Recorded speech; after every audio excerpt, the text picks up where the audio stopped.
What is up, everybody? Welcome to another live Pin the Gas podcast on this beautiful Friday afternoon. And you guys know the deal. This episode is sponsored by Next Level Financial.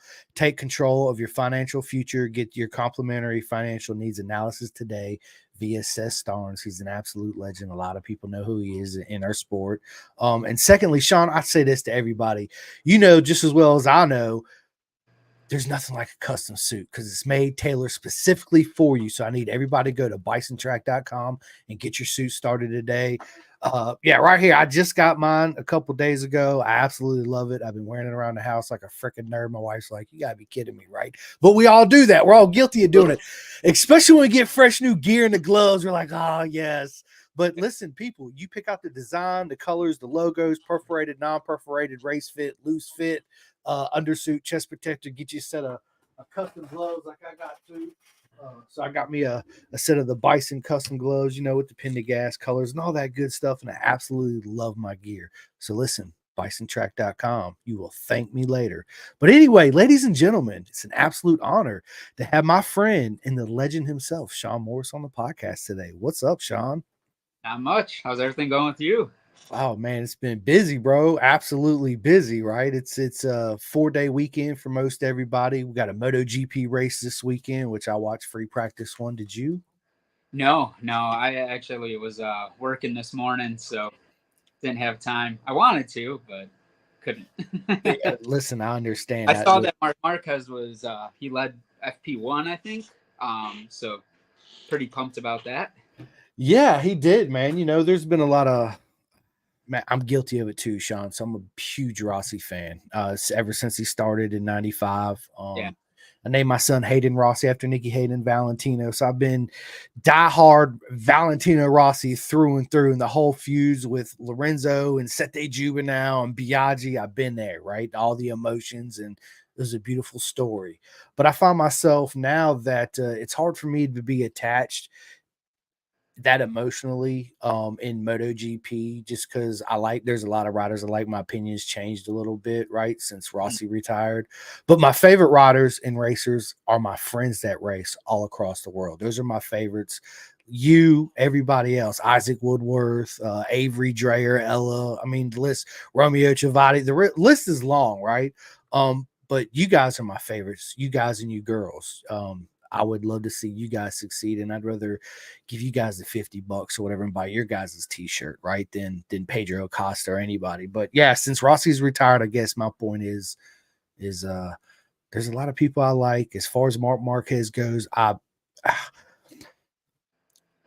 don't ever use the word hate, right? I can't really dislike him as much as I used to, Sean, Yeah. right? Because of what he's come back from and how fast he still is in that pure grit determination. That's what you Right. got to have. But still a Rossi fan, right? Yeah, So that's always facts, 110%. that perspective. So yeah. I get what you're saying. Yeah. So it's yeah, but I like to see him do good, to be honest with you. It's absolutely amazing to see him and it's hoping that he can. This is my son, Rossi, right here. Rossi, say hi to Sean. How's it going? Say good. He just got off school, so he wants his buddy to come over so they can sit in there and play Fortnite, you know. Nice. There you go. Do you have any kids, Sean? I don't. I Okay. don't. Well, listen, time will fly 10 times faster when you have kids. Trust me. Absolutely. It's My it's kids and yeah, definitely. and they grow up quick, right? But anyway, Sean, dude, I gotta hear your story, bro. This one's been a long time coming. Again, it's an absolute honor to have you here. And so, where does your journey begin at the young age? Journey definitely didn't begin at a young age when it comes to getting into motorcycling, but the passion for racing definitely started at a young age. But not into motorcycles. It was cars mainly. Uh, my family grew up watching drag racing quite a bit. Every Sunday we would watch NASCAR and everything. So it was either like football season or NASCAR season. That's how Sundays were spent. So yeah, just always liked motorsport. The more I got older, the more I kind of branched out into other forms of motorsport, watching IndyCar, watching Formula One, ESPN at that time when I was growing up was still broadcasting like the AMA Superbike stuff. So watching Daytona 200s there and everything, and then getting into MotoGP, finding out what that is. So yeah, just kind of across the board. Motorsports, I don't care what it is. It has an engine, has wheels, I'm into it, you know. As far as actual motorcycling, I didn't get my motorcycle license until I was about 21. So started pretty late. I was in college. The reason I got it is because I wanted to save on gas money, right? So, what better way to save on gas money than to get a little Buell Blast, you know? For those unfamiliar, it was a little beginner bike that the Harley Rider's Edge course and Riding Academy course had for that. It was a 500cc single cylinder, basically half a Sportster engine. So different, had its own characteristics, but definitely not something that you would think somebody who wants to potentially get into road racing would start off on. But even when I got into actual motorcycle riding, I wasn't sure I would get into motorcycle racing. I was still following it, right? I was following the AMA Pro Series and stuff and flat track, but there wasn't really a desire there to get into road racing myself. Never having physically been to an event, I think that was the catalyst. Is when I actually went to my first event. But I was just doing it to ride on the street, have fun, and save some money. I was big into motocross, freestyle motocross, really, growing up as a kid. There's lots of eyes on that, kind of grew up in the heyday. And so, I figured if I was going to ride any sort of form of motorcycle that was off highway use, it would be dirt bikes, because I figured, let's jump something, you know, like you can't jump a car. So dirt bike's like your really only viable option. So I want to jump a dirt bike. And I even told my MSF course, like riding coaches that was the goal, right? I want to ride and be safe on the street. And then I want to go to off-road parks on the weekend with a dirt bike and just go ride some moto. Never did that, but that's initially what I wanted to do. But going into my MSF course, that's actually the first time I ever dragged knee, was in my beginner course. There was a exercise where you're riding in an oval, right? And you're in like second gear, and they want you to click up into third while you're in the middle of the turn. And then, you drive out of the corner, and then you slow down and you back shift into second as you're entering and stuff. And that's like the point of that exercise, is to get used to, just clicking gears as you're turning. And I was getting progressively lower and lower. Didn't really know what I was doing, right? The beginner rider, body position's terrible and everything. My body position's still terrible. But I just remember like seeing this video on Instagram of this guy picking up a Starbucks cup on his bike. I'm like, man, that's cool. Like, because you could see the lean angle, and he takes his hands off the handlebars, picks up this cup on the ground. I'm like, damn, I want to do that. And so that's what I was trying to emulate that the whole time. And yeah, put a little hole in my jean on the side and it actually touched my knee on the ground. Scared me. Thought I was definitely crashing at that point. Like, it really spooked me when that happened. But the one rider coach there afterwards was joking around, saying they asked to bring in his knee pucks the next day for me and stuff. And he was asking me if I ever considered, getting into track days or getting into, track riding and road racing. I was like, no, I watch it, think it's awesome, but it looks dangerous. It looks crazy. I don't think I want to do that.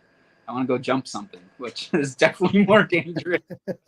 But yeah, so I was riding around on the street, and then I went to the AMA Pro races up at Road America, because I grew up down in like the Chicagoland area, and we went up to our local track, Road America, up the road, and yeah, I wanted to see the XR 1200 series, the Harley Davidson XR 1200 series.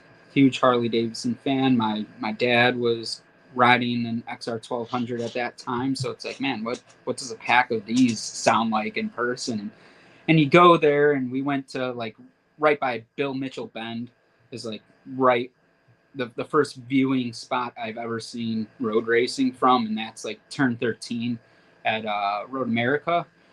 And TV doesn't do it justice, right?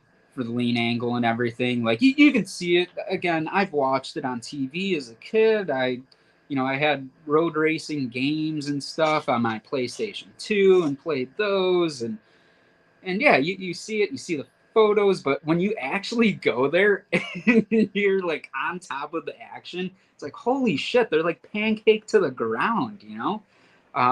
So yeah, I just immediately fell in love with it. It's like, man, I wanna do that.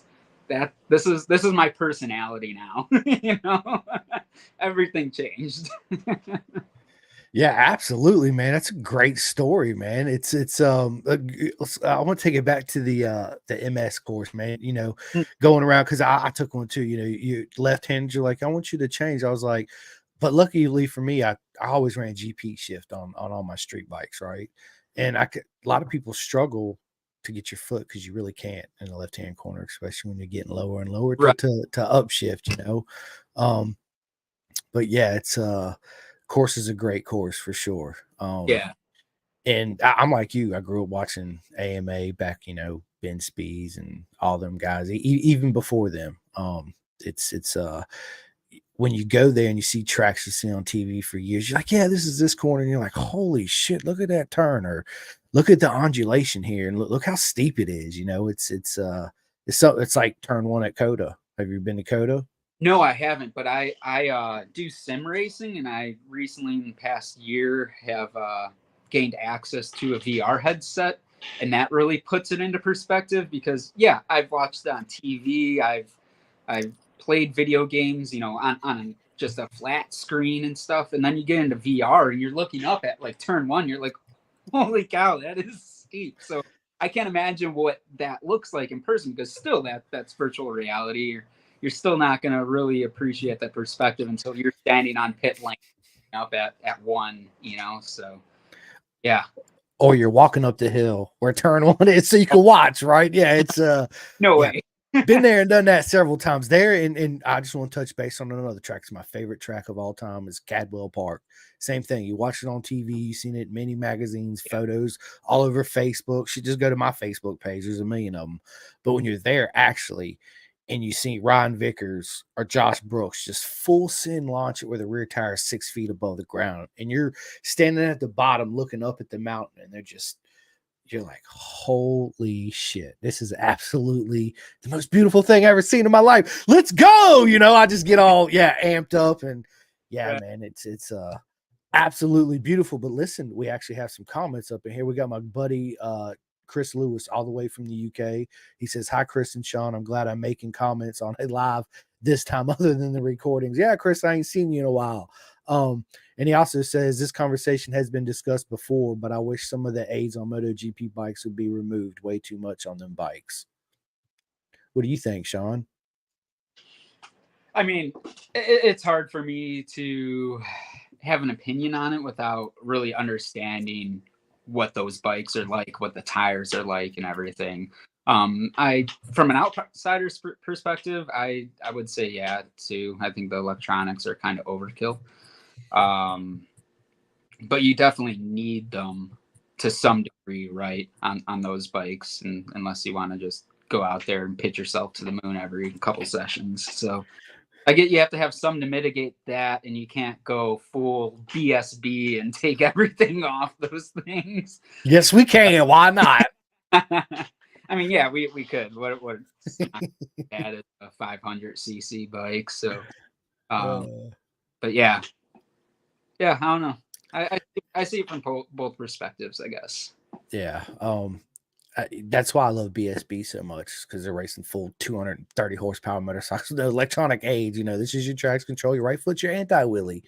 Have fun crawling up on the front. Yeah, it's old school, proper way of racing, Sean. Harley, it's awesome. It is And then absolutely. they race Cadwell, and then I go jump the damn things. Let's go. That's what I'm saying. They're men over there, that's for sure. I love it, dude. They're great. And you can go and watch all the races for free. I say it all the time. It's Bennett'sBritishSuperbikes.com. For those of you that are wondering again, you go to the website, scroll down. Boom, there it is. Enjoy. And then we got the legend himself, Cole King, in the house. He says, Sean. There we go. And another one, Peter Essoff, which is a legend, sidecar legend, race at the Isle of Man TT. Yeah, it's what do you think about that? The TT. Dude, the TT is the coolest thing on earth. It is the coolest thing on earth. If I could do one thing, like have a one item bucket list, it's that. I would love to go over and do the TT and any road race, any real race would be awesome.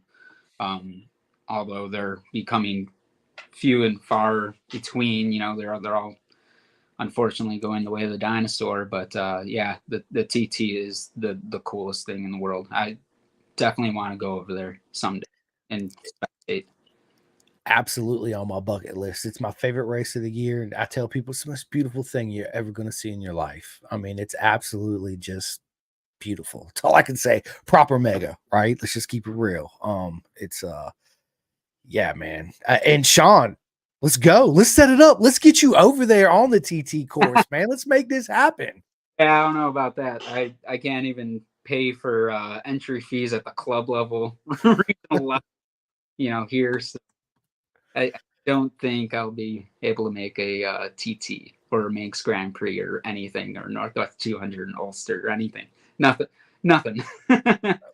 It's hard for me to travel over to the next state, let alone. Yeah. I get it, man, Sean. I do, but if things change, I got a mate, Adam Bauer. He actually goes over there and races.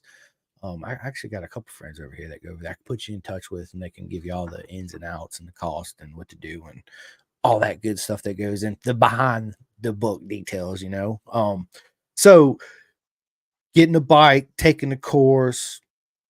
When was your first track day, and how did that transition into you super hooligan? Well, Twins Cup. Twins Cup. But you are a super hooligan. I am a bit of a hooligan. Much That's right. Kind of a small hooligan. That's what I meant by that. You're a super hooligan, man. Come on, man. Yeah, so first track day would have been 2017. I did that at Road America on a Gixxer 600 that I found on Craigslist. Craigslist special, definitely. It's pretty clapped out, but did the job. And yeah, that was my first sport bike I've ever rode. Minus like hopping on a couple friends' bikes at in college and whatnot. I was riding a Buell Firebolt on the street, an XB12R, but I wouldn't really consider that a full sport bike, right? So I did that, and then I got my race license right away. So I only did one track day. It was just a single day. And of course it was raining for half the day because that's typically what happens when I show up at racetracks. It rains. So comfortable in the rain, just out of nature, because either that or I'm not riding. So yeah, got my race license, and then I entered my first race and proceeded to shatter my collarbone. So that's not the way to start off, a racing career, if you call it that.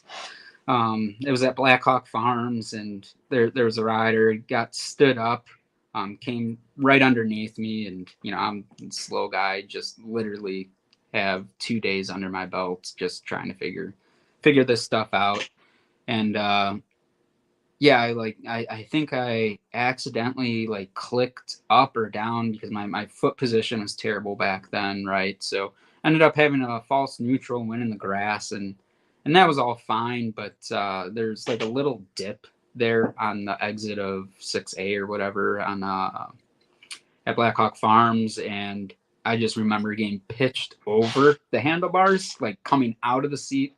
I the way the suspension compressed, it was like in slow motion as it was compressing. It's just like, oh, this is not gonna be good.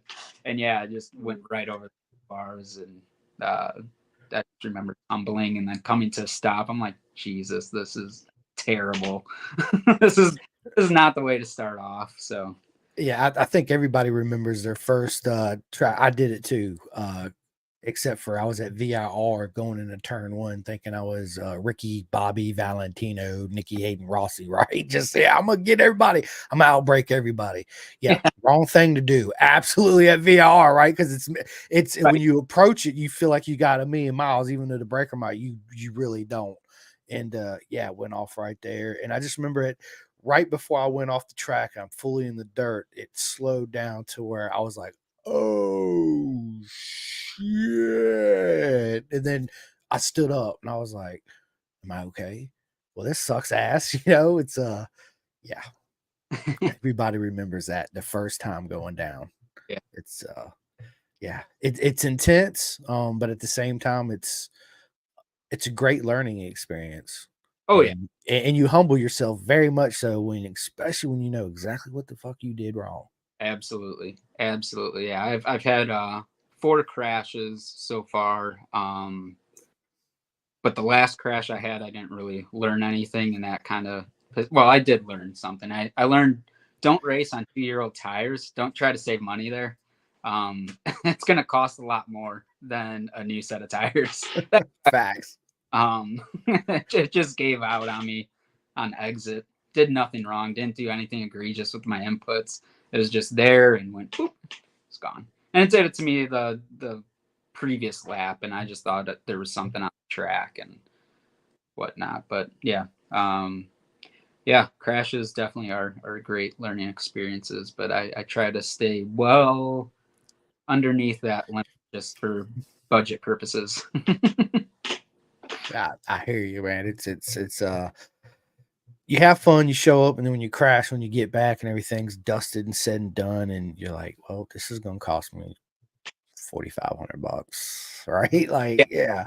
Oh, the math's already going on in your head as you're sliding across the page. Yeah. Okay, there goes that rear set.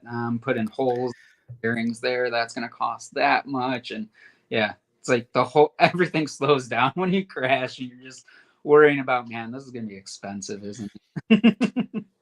Dollar signs, cha-ching. Yep, absolutely. Gotta get another credit card. Yeah.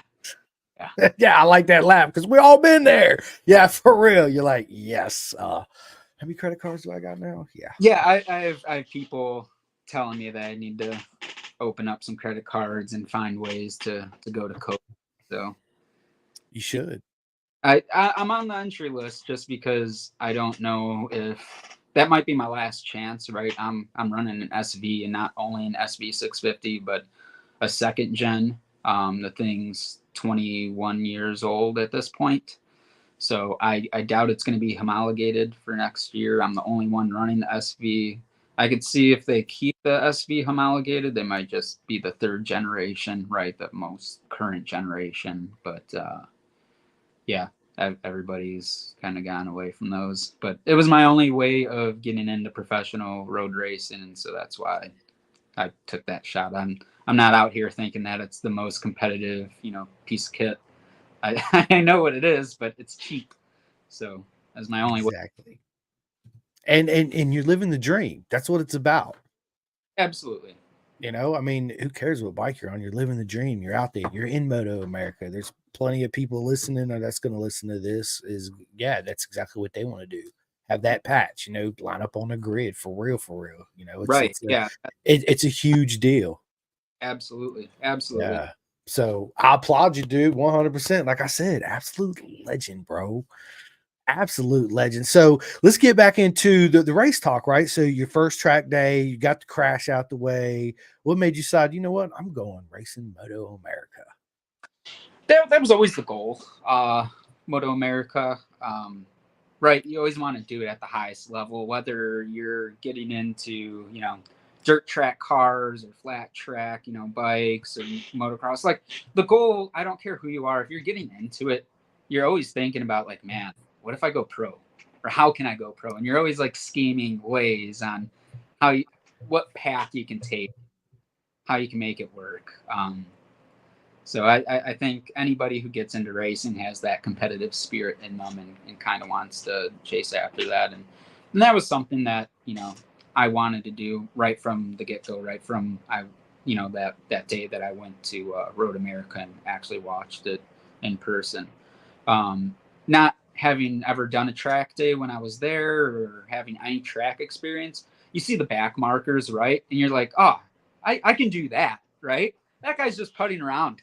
I should be able to do that. Not realizing that guy is probably kicking everybody's shit in at the regional levels, probably multi-time national championship as the regional level and everything. You're like, he's barely moving. I could compete with him. No, you're about to get embarrassed. So, but that's how I thought. Not knowing any better, it's like, all right, I can probably make the field at least, and then you get into racing. It was 2018 after my accident.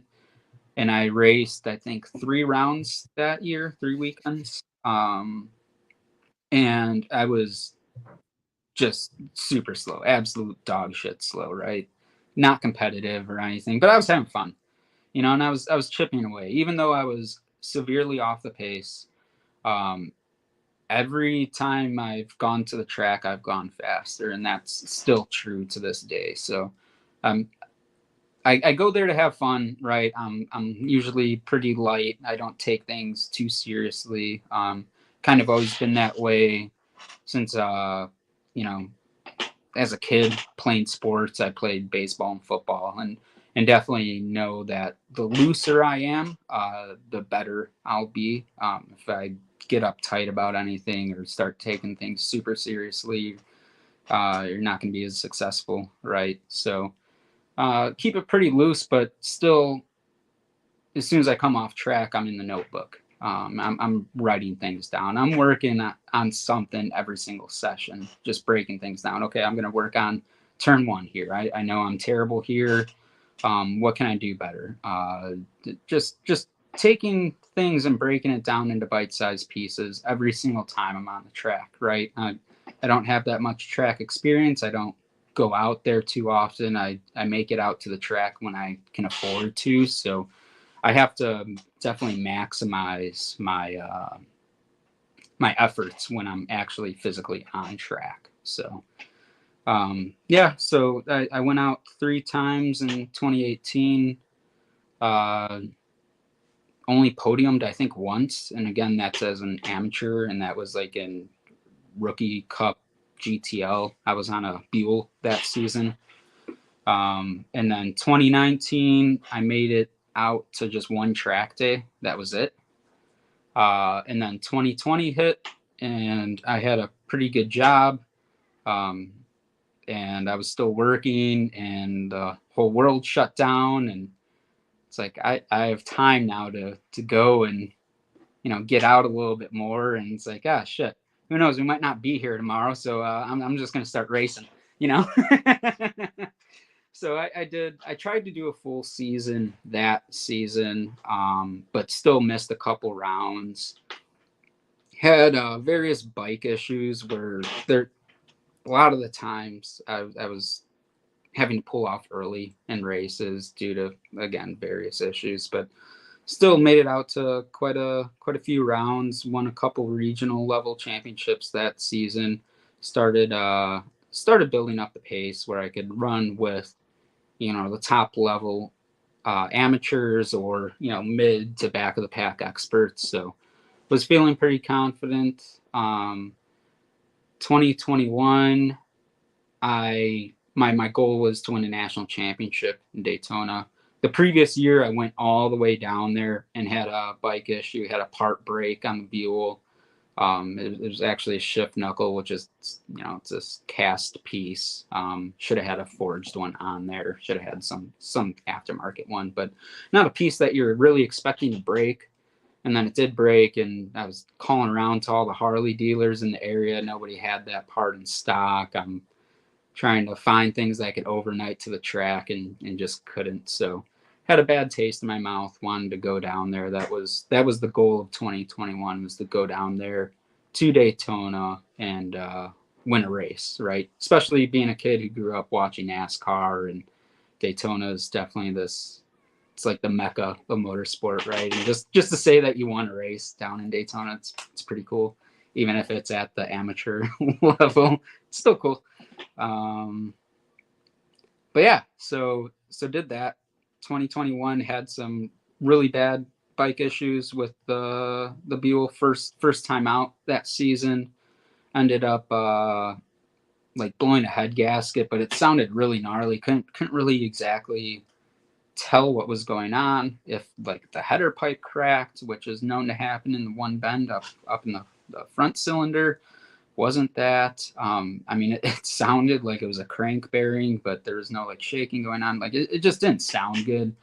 Ended up tearing it down. Simple head gasket, put it back together, and then was having issues with the bank angle sensor. So it was like lurching and just not running right. Went all the way out to Mid Ohio. That was my first time at Mid Ohio for AMA Vintage Days, and was having those issues. Had it in the first race, which I typically only enter in 1 or 2 races a day. So it was my first race of the weekend. I had like a half track lead in a couple laps. Like I don't know, for whatever reason, me and Mid Ohio just get along. It came natural to me. I mean, there was a lot of time spent on YouTube learning the track and downloading video games that happen to have Mid Ohio. That's how I supplement my lack of track time and everything is definitely YouTube videos and racing online, doing any sort of sim racing I can. But did that. Still had issues, and then went out to ARMA like a couple weeks afterwards, and the bike still wasn't running right, to the point where I would be pulling off a pit road and it would just be like lurching forward at constant throttle, like wanting to spit me off the thing. And previous to that, I replaced the throttle position sensor, right? Because that's what it sounds like. It sounds like a TPS issue.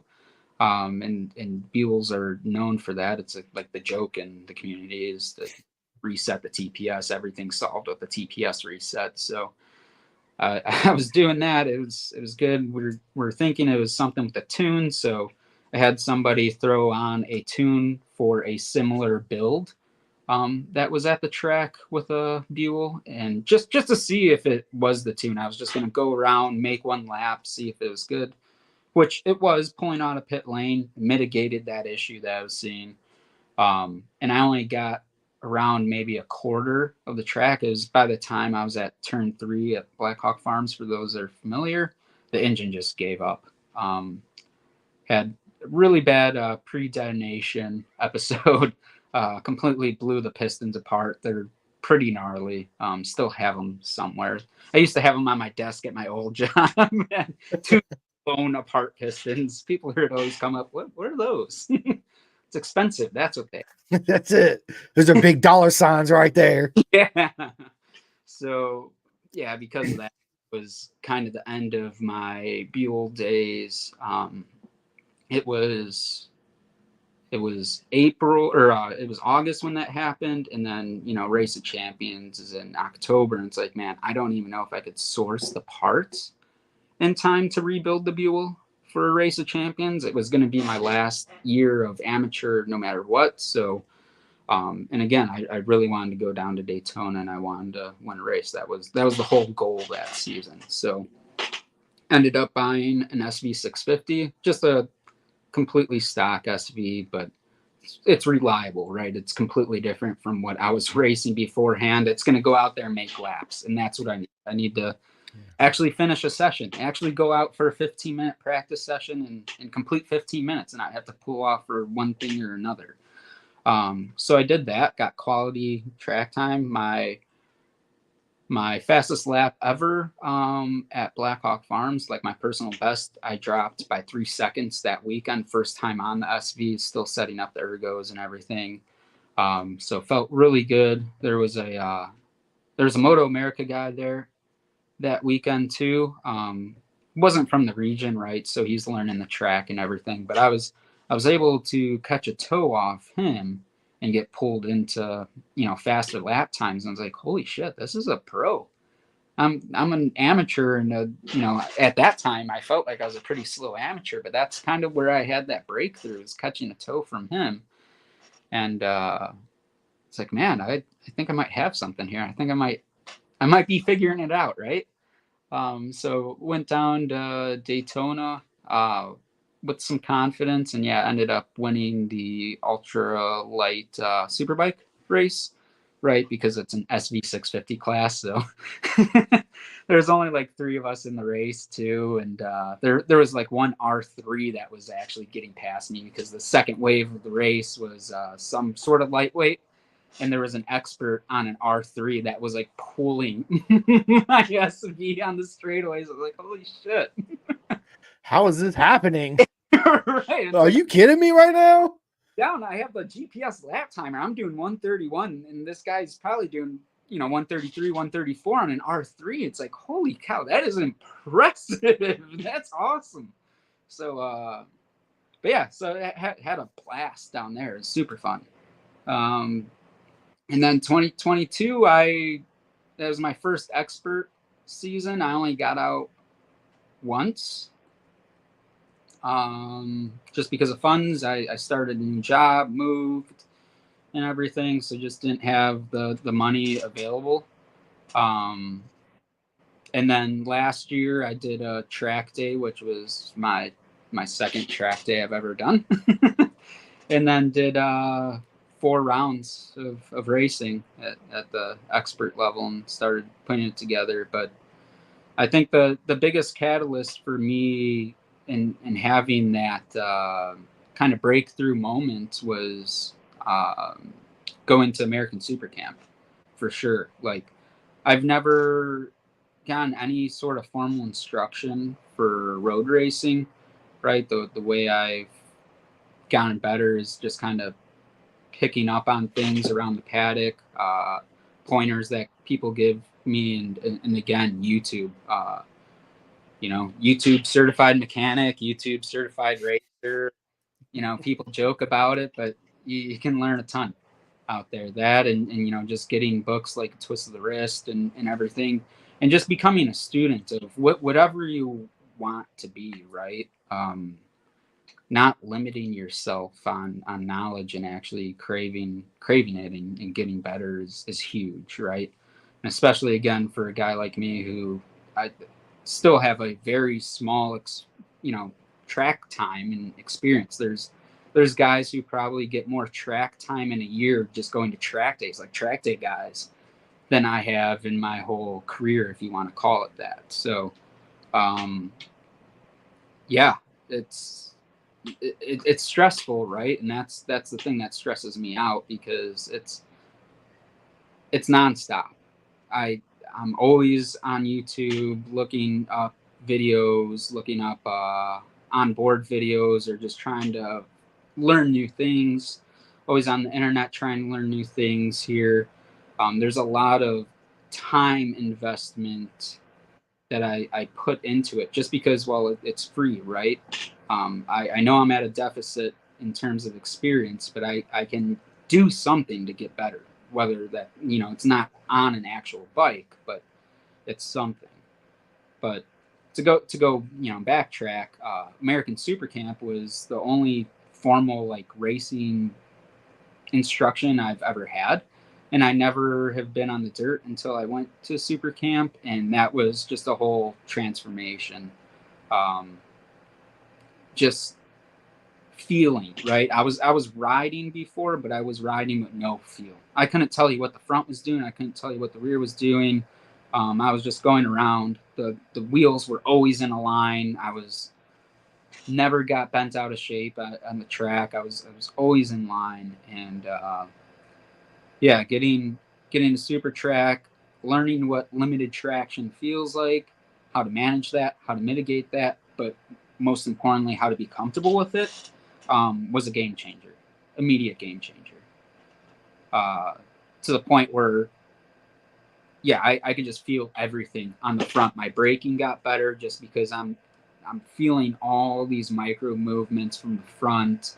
I could take that feedback. I know what inputs I need to make. I know what warning signs it's giving me when I'm making an input that it's not liking.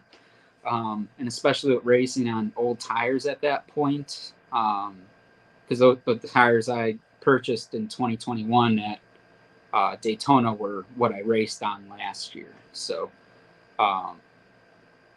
yeah, it just huge improvement because of that. It doesn't bug me if it's hard to do on an SP unless you have an old tire, but you can light up the rear tire and get a little sideways on exit.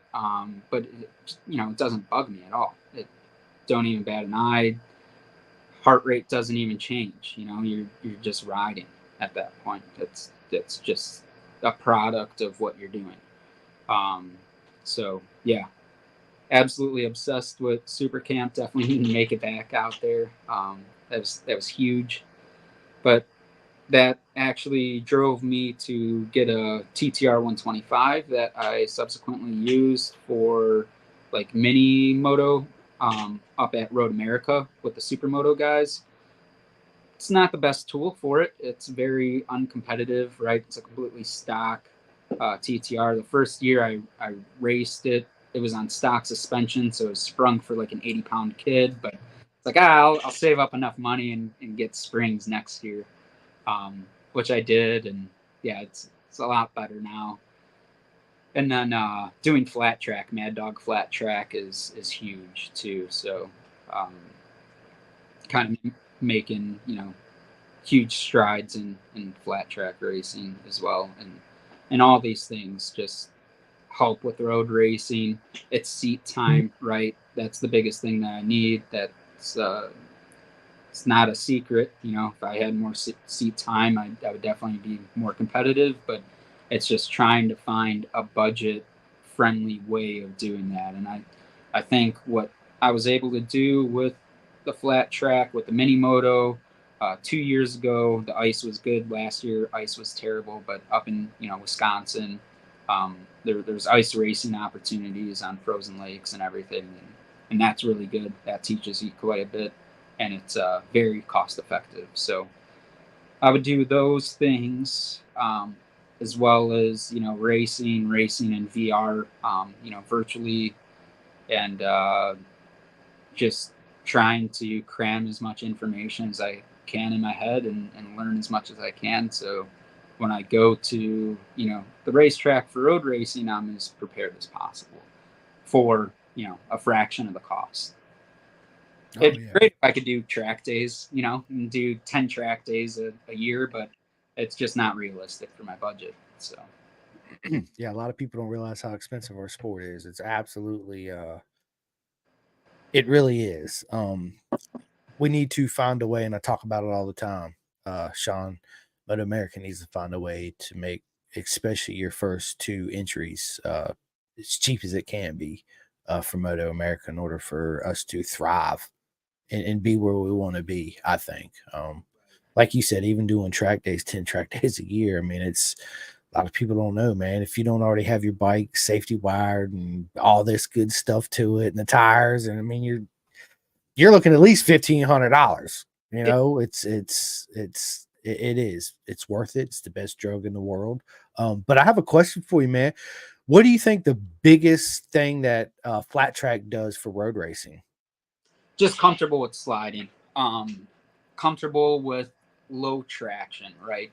If you're able to ride and when traction's not optimal and at its best, like it is on the dirt, or if it's like a poorly prepared flat track and you're riding on that and you're comfortable with the bike sliding, you're comfortable with what feedback you're getting. That's the other thing too, is the feedback on the front, feedback on the rear. Riding with that feel is is huge, to the point where you get on a road race bike and you have, a nice hot dry track with really sticky race tires.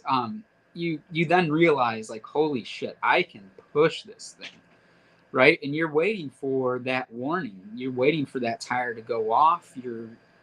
And when it does, when you have a bit of a moment, it's second nature. You're fine. Like I said, your heart rate doesn't even go up. It's just something that you're completely comfortable with, and yeah, that's huge for mixed conditions or wet condition racing, or towards the end of a race when your tires are just going off and you're just managing that traction. So learning how to ride and race in low traction conditions, whether that's flat track, whether that's anything other, than flat track, is going to be beneficial for road racing for sure. Because you look at the top guys, right? They're on the limit, right? The bike is at the limit of grip, and they are pushing it out of each turn. They're really driving out of the corner and using all the track, just because that's what they can run. They're at the limit of that radius for the speed that they're carrying, and that's how much the tire will hold at that given speed, right? Everything is optimized. The best riders out there are optimizing everything. Track limits, the grip available, and the speed that they can carry. And yeah, the bike's going to break loose when you do that. And being comfortable and knowing how to mitigate that is huge. Yeah. And front too. So like a lot of people think, it's on exit, right? You can learn a lot about the front, even though you're not, braking hard or using the front brake during flat track, unless you're doing TT stuff. But still, it's the same principles, right? Getting really hard on the front brake where you're just lifting the rear tire and it's kind of skating, or you're backing it in a little bit.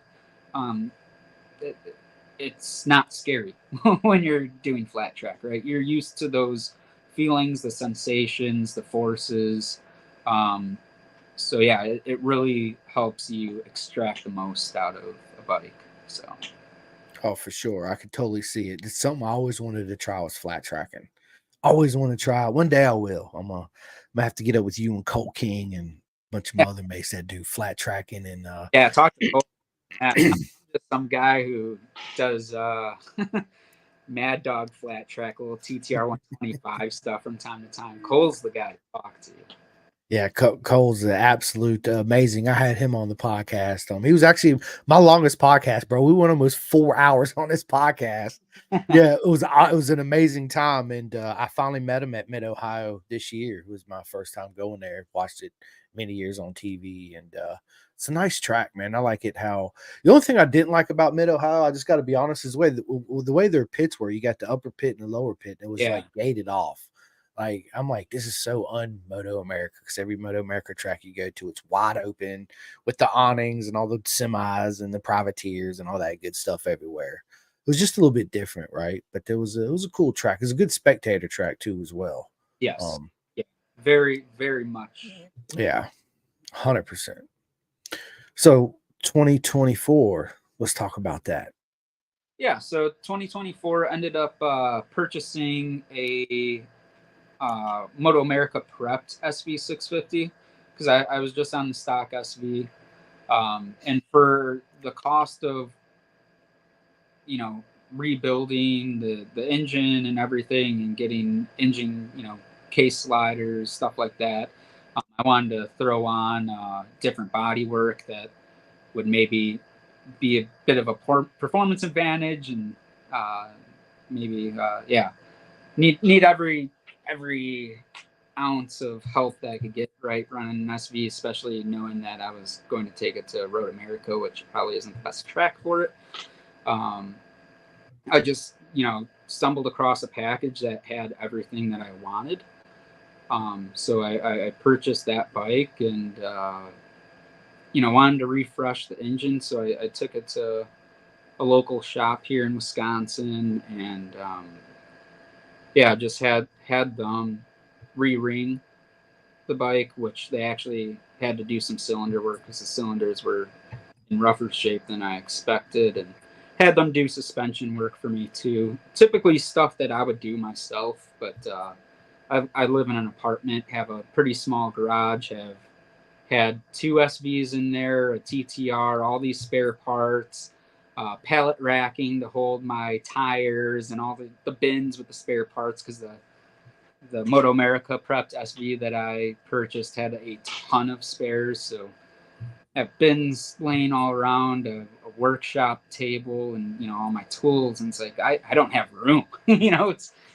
It's the winter too, and so everything's in the garage. It's like I can't just open up the garage and drop an engine out and put it on the bench and start working. It's like I have no space, so I have to pay somebody to do this. And so had that, dropped that bike off, and the plan was to do 2 track days and get used to the bike because ergonomically it was completely different from my other SV. I was running different clip-ons, different rear sets, had a superbike tail instead of just the standard seat. So there's some things that I wanted to get used to. It was a superbike engine too, right? So a little bit more power. It's not going to be anything earth-shattering, right? What are we talking about? It's a superbike SV. It's still slow. And but I still wanted to get used to it. It was the first race bike I would have ridden that had a slipper clutch. So there's just things I wanted to get on and get familiar with before going into my first Moto America weekend. Unfortunately, the bike took a lot longer than I expected. Didn't really get any communication out of the shop that I dropped it off on. I'd call them, they just would hang up, or they wouldn't answer the phone, they wouldn't reply. So I had to drop in a couple times just to make sure that it was going to get done on time.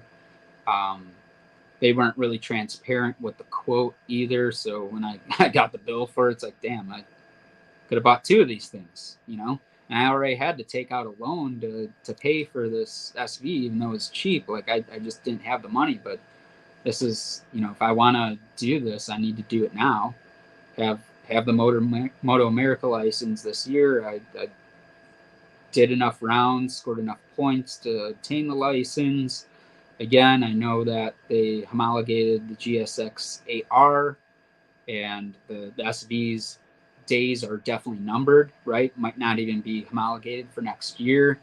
Or if it is, it's probably not going to be the 2nd gen anymore. It's going to be the 3rd gen, which that would constitute having to get a new chassis, having to get all that stuff. So it's like I really need to get on this. It's now or never. So yeah, kind of open myself up a bit, which I usually stick to my budget, usually pretty strict, because there's other financial fish to fry. I definitely have to be smart about this and not open myself up too much. But yeah, so the bike ended up getting done late. I got it. It was done the Sunday of, or no, it was Saturday. It was the Saturday before the Moto America event at Road America. So I picked up the bike late Saturday, had a track day on that Monday, I think it was, or maybe it was the Sunday. It was the Sunday because it rained for like the first half, which it's like, okay, I'm going out there in the rain. I'm not really learning much on the bike. I feel alien. I did a track day previously this year on my stock SV. It was one of those that I had signed up for already to be on the Superbike one. So didn't really get too much out of that track day.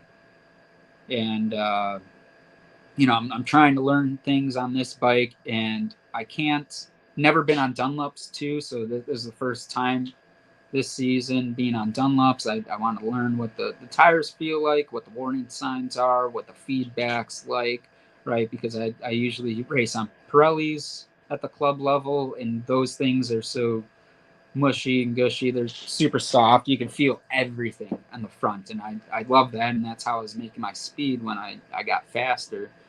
Um, so it just a lot of questions, right? So many questions, absolutely no answers. It started to dry up on the track day I was doing at Road America during the second half of the day, but it was just a red flag fest. Everybody thought it'd be a great idea to just pitch their bike down the road on like the first lap of a session. And yeah, I had like no laps on the bike. I'm like, you know, I'm getting pissed. It's like, it's a lot cheaper if you don't do this. It's a lot cheaper if you just don't crash all the time. So I ended up packing up. It's like, I'm not going to get any useful information here. So I'm just going to go back to what I know. I'm going to, the bike that I purchased had AK-20 cartridges in the thing, had better rear suspension, everything. It was just better, but it's like, I don't even have a baseline setup. And I'm not going to be going into practice one when I'm a bubble guy at best. I'm on the bubble at the Moto America level.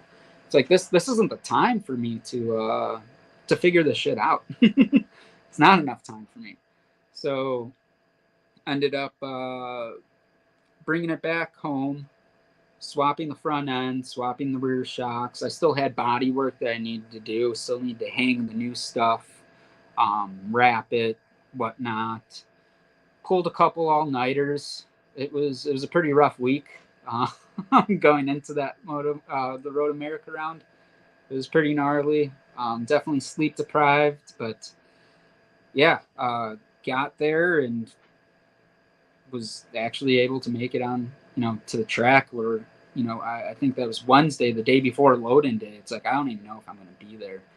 And actually the person who I purchased the bike from, he was actually going to help me that weekend too. So Andy Cruz, former Moto America racer, really nice guy, fast guy, really nice guy.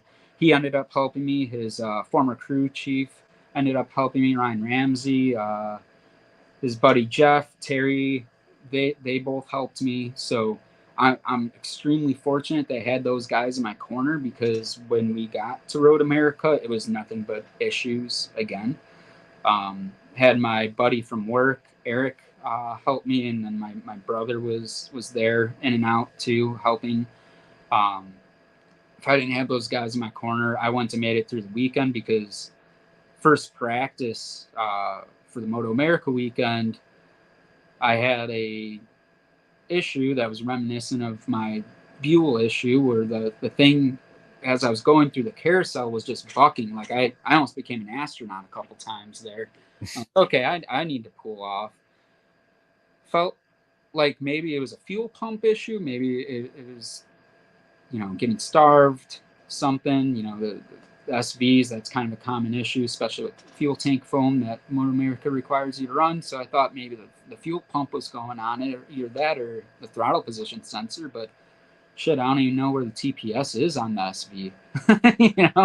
It's still a new to me bike. And luckily those guys were there. They had intimate knowledge of the bike. Pulled in, it was spitting codes. They pulled the codes. Took the TPS off. They checked it with the multimeter. Everything was fine, and then we started just chasing wires. Right, we started chasing everything in the loom, and we found a single broken wire that was the culprit of the issue that they're able to fix. And I was able to get out to qualifying one, like, just in time. So without those guys, my weekend would have been done there. Like, I would have eventually found the issue, right? But it might have taken me a day. It wouldn't have been good news. So without those guys, I mean, like I said, I'd be done.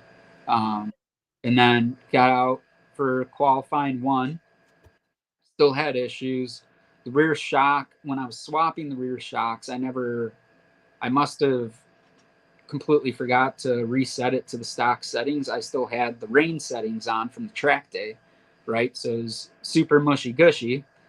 Going through corners where I'm actually able to build speed now, and the thing was just running wide and hopping on exit. And it's like, I'm just trying to stay on track here. Like, I'm not even concerned with going fast. I'm just trying not to die now. So this is really fun, right?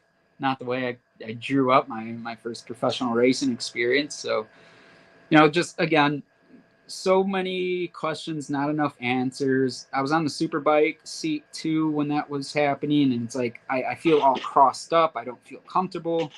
My girlfriend was there that day, and she ended up running an hour and a half from Road America to our apartment and back with the stock seats and tail, so I could swap that, because I know what that feels like, right? And I just need to control all the variables I possibly can, get back to what I know, and just go make laps, because at that point I was on the outside looking in, wasn't even qualified, super slow, had no confidence, just was not having fun, right? Qualifying 2, we made some more suspension adjustments, got that tail on, and yeah, felt good, felt really good. I think I qualified 24th, did a 37 something, which not bad on an SV. It's okay for me. I'm proud of it. Yeah, and just felt good. Bike was running a bit hot that second qualifying, I noticed, but again, that was the first time I was actually able to like make laps at pace, right? So I don't even know if it has an overheating issue. That's to be discovered, because I haven't even pushed the bike yet, right? It could be running super lean up top, and I don't know, because again, I have no time with it. So got in the field, super pumped in Parc Fermé, just like most amped I've ever been racing, right? And my girlfriend comes up to me and she says that it's going to rain for race 1. And so I'm like super pumped now, because I was praying for the rain the whole weekend. If it was, if I had it my way, it would have rained every single day, every single session, just to, soften the blow of the performance disadvantage that I have on the SV. So the rain's the great equalizer. I'm just looking to equalize things in my favor just a little bit, right?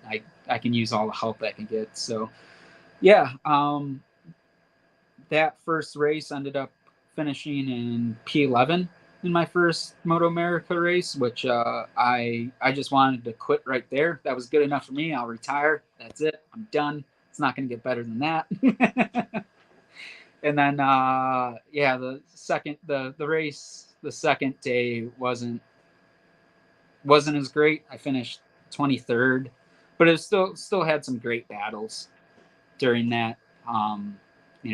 Just kind of discouraging. You outbreak somebody into 1, and then they pass you. Outbreak them again into 3, and then in the 5, and then the 8. But they're, it's a rubber band effect, and they're pulling a little bit further each straightaway, and then eventually you lose touch with them, and you're just kind of in no man's land, and you're like, well, that's the race.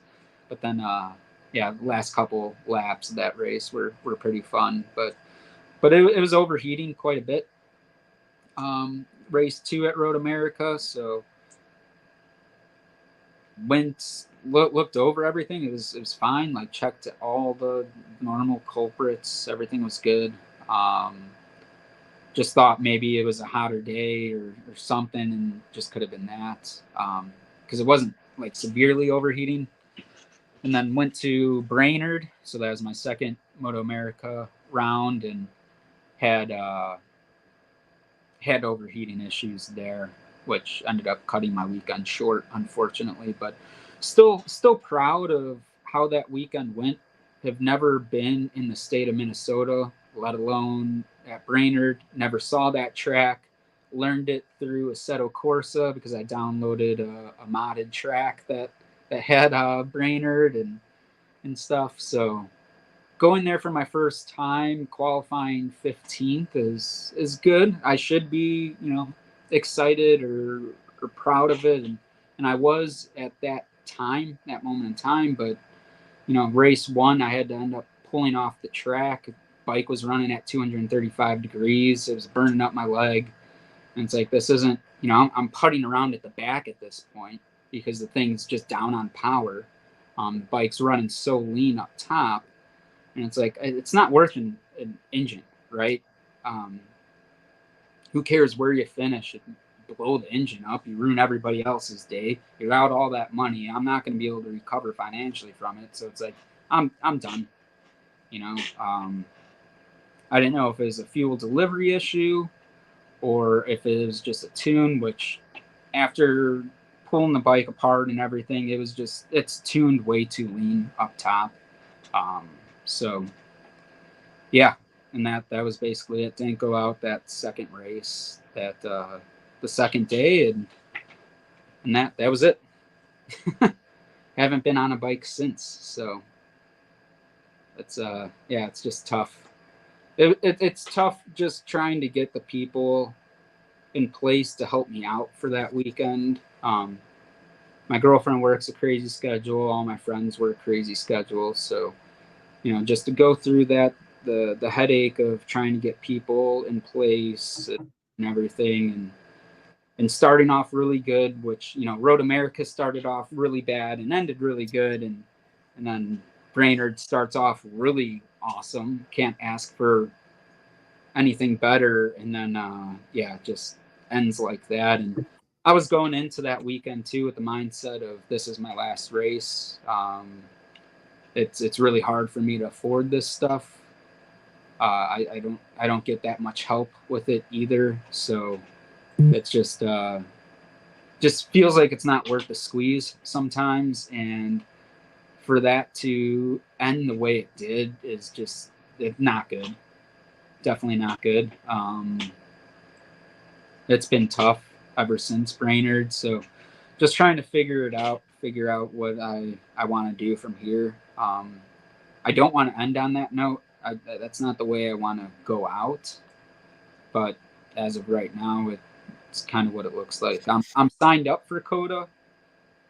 Just again because I think that's gonna be the last opportunity to race an SV 650 with Moto America, but yeah, I just don't have the funds behind it to get down there and everything, and I don't have the help available. So yeah, unfortunately, I I think that's it.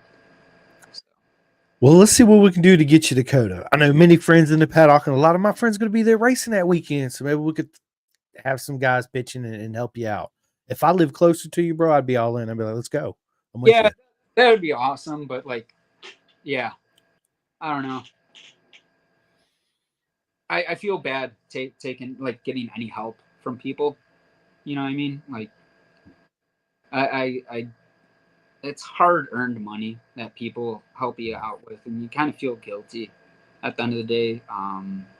Taking that, you can take that and donate it, make a difference in the world. I love racing. It's what I obsess over. My brain is thinking about racing 24/7, right? It's my life. But in the grand scheme of things, there's much more impactful ways to go and blow your money, right? You can give me a couple $100 for tires and fuel, or you can go donate it to cancer research, or you can go donate it to your local children's hospital. And in my opinion, I would rather, as much as I love racing, I would rather people do that. If you're going to be okay with helping me out, just go donate it somewhere where it makes a difference in the world. So just try to keep that perspective, I guess. Cole King says, I should have room in my trailer. We'll have to figure that out. And you're only 3 hours away. Yeah. Just go run it over. There you go. Yeah. I mean, listen, I feel you. I raced for a year and I sold my Jeep just to race. I didn't have nothing to get around in Phoenix, but my bicycle out there. So my Jeep just to go racing. Right. And after that, I'm like, what the fuck am I going to do? Like, I can't afford this. Like, what do I do? So I just stuck to track days, less stress, cheaper in a way, right? Minus in a way. Yes. But man, dude, Sean, we got to get you back out there, bro. Somehow, some way. Yeah. like I said, I'm still trying to figure it out. I'm not getting any younger. I'm 31. The housing market's not getting any Any easier cheap? to get into. Yeah. So I definitely need to focus my efforts there. And I mean, I respect the guys that do make all those sacrifices. I'm definitely making the sacrifices. I don't make that much money, unfortunately. But I love what I do. Really do love what I do. And yeah, there's just some sort of balance there that I need to figure out. I don't know how I achieve that, but and I don't know what that looks like, but I would like to still give it another shot, another go. Again, it's my passion, it's my obsession, but I don't want to take the money from individuals for, you know what I mean? Like there's other things people can spend their money on besides helping me out to raise. Like it's tough times for everybody with inflation and everything. Things aren't getting easier for anybody, so that's I guess just where the guilt comes in. Listen, what we need to do is start a Sean Morris club. Okay, a lot of my friends in BSB do it. Seriously, dude, this is how they pay for the racing, bro. So what it is, you have 50 slots or 100 slots, however many slots you want to get. Okay, Sean Morris, let's say I got 50 slots at $50 a slot. I run your name on my bike or put some on my helmets, right? Right. Send people a signed knee slider. Hey, thanks for joining the club. Here's a poster, a knee slider, or something, right? Every race weekend you go to, you do a drawing. Um, one of your 50 people going to win a t-shirt or your race knee slider from that weekend or something, right? So what it does is it creates you a fan base club. They donate money to you to help for you support your racing fund because they believe in you and they want to be a part of your journey. Okay. Um, and they're actually part of something. They're part Right. of Sean Norris Racing. You know what I mean? It Yeah. makes a huge difference. And how he did with the KWR Army and everything, and Yeah. uh, it's good because yeah, exactly. You get something back for that, right? It's not just poof gone. There's Yep. like I love that people are willing to do that. It's awesome that we have passionate fans, passionate friends, things of that nature. It's awesome. That's what this, you know, that's what whether it's Moto America, whether it's MotoGP, BSB, Australian Superbike, it's all about the fans. Without the fans, there's no money in the sport. There's no TV deals. There's nothing. It's not televised. It doesn't exist, right? Yep. So very very appreciative for the fans. But yeah, it's just also like I don't want you just to give me money and you get nothing out of it besides you know what I mean? Like it's I don't know. I do, Sean. I see your point, bro. You're very humbled like me. I'm a very, very humble guy. I get it, man. But everybody needs help in this sport. Valentino Rossi got help coming up in this sport. Everybody does that made it to where they are, especially in any form of racing, has spelled help, right? From loved ones, from your friends, from just fans, right? So that club's a great opportunity. Like I said, they're not just a fan, dude. Here in racing in our beautiful circus, we're all family, and we're here to love each other and help each other in any way possible we can, right? And yeah, it's hard for me to accept help. Trust me, you can ask my wife; she'll tell you straight up. People, I this. Go ask dude, he'll do it. Just go ask him. I'm like, no, I got it. I'll figure it out. That's me being stubborn, hard headed ass that I am, but I've learned to beat that down, right? And accept the help for what it is because they're not doing it out of spite. They're doing it because they love you, they care about you, and they know you're so passionate about it. They want to see you succeed Yeah. and you be happy, right? So, dude, we need to start your club, Sean. We'll put it out there on social. I'm serious, man. We'll get it out there, dude. At $50, at $50, that's a weekend. Yeah. Yeah. That's a big help.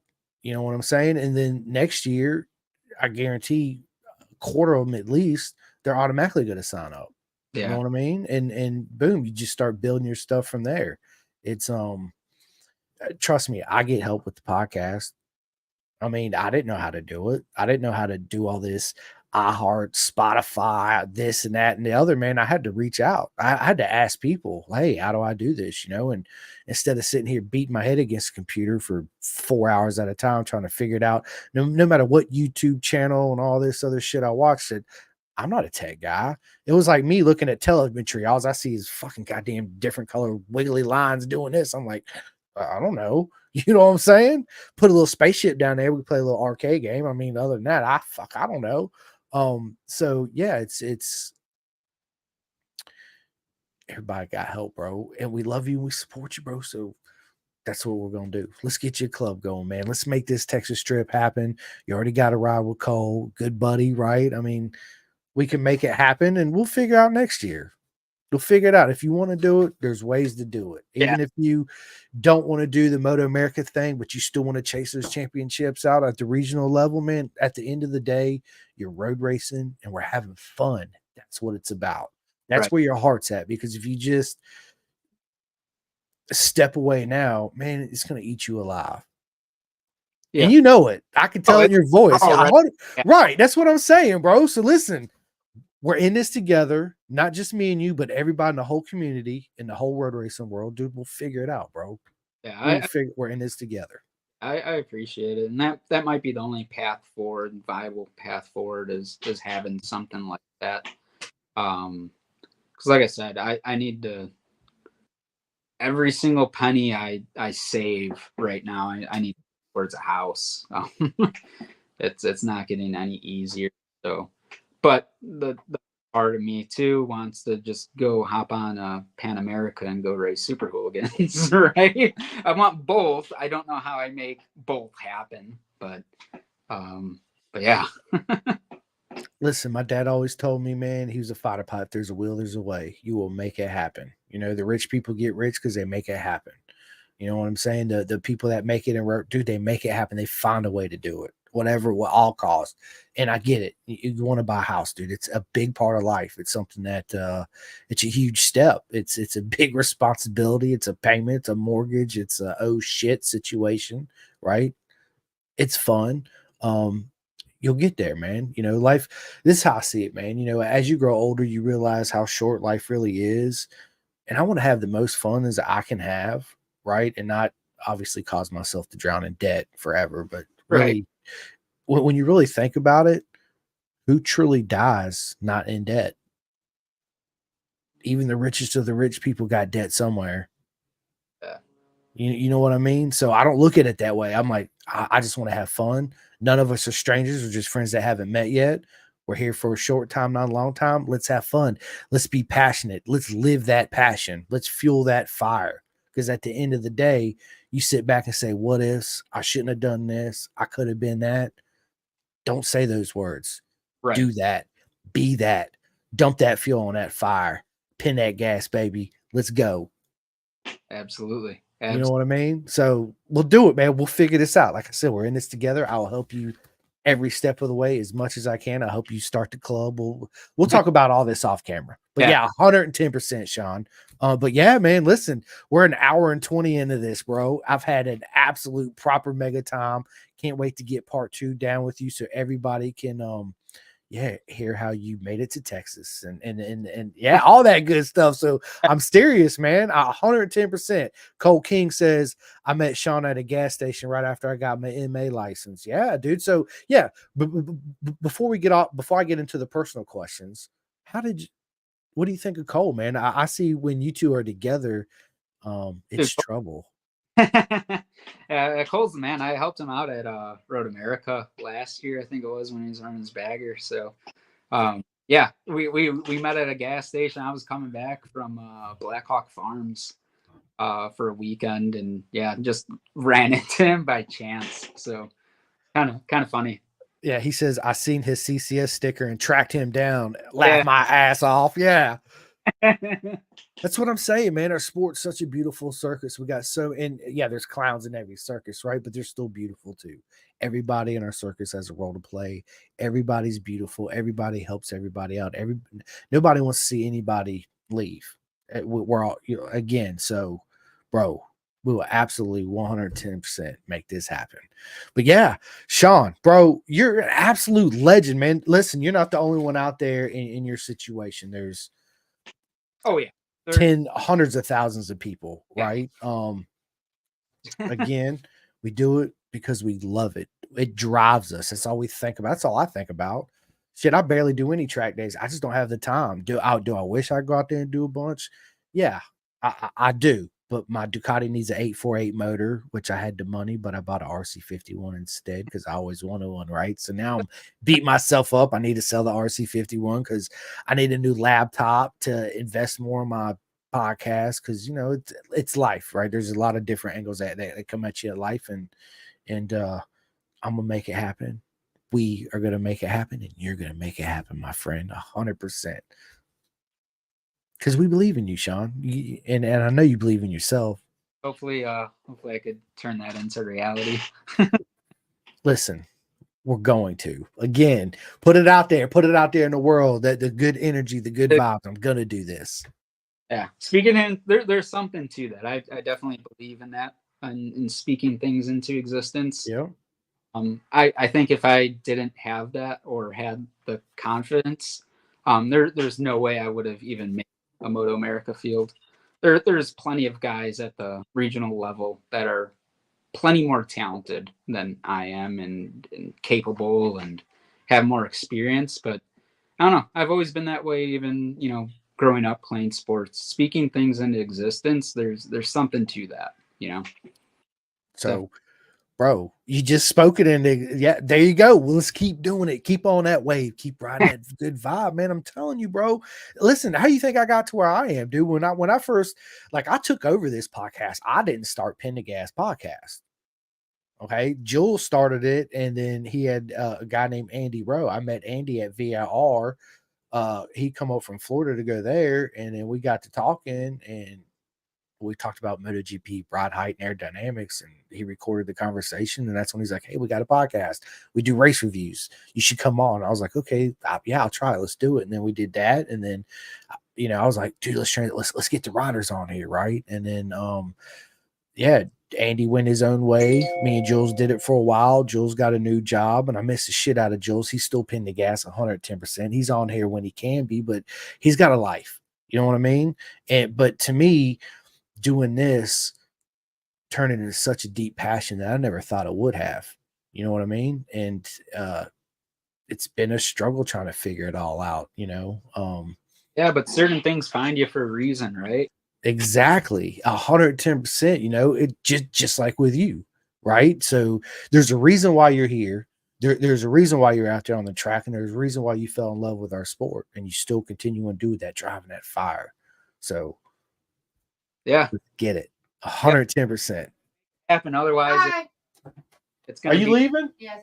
All right, come give me a kiss. Love you. My wife's going out. I love you, babe. Have fun. What concert are you going to? Priscilla Block. That's right. Her and her friends going. Bye, babe. Have fun. Drive safe. All right, love you too.